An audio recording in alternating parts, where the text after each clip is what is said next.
Okay, so if you're a regular subscriber, you know I usually give you plant-based ideas and recipes and all of that. But today I took a little break from my computer, just came out here in nature, and I thought I'd share it with you, just in case you haven't been in nature for a while.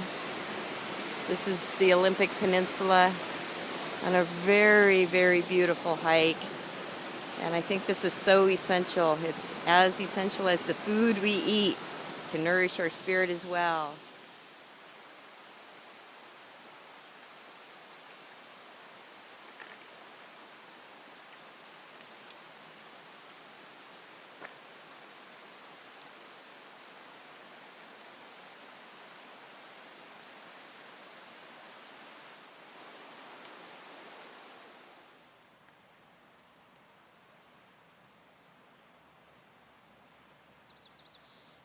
Deer, dog. They want to play, I can tell. Hi there, buddy.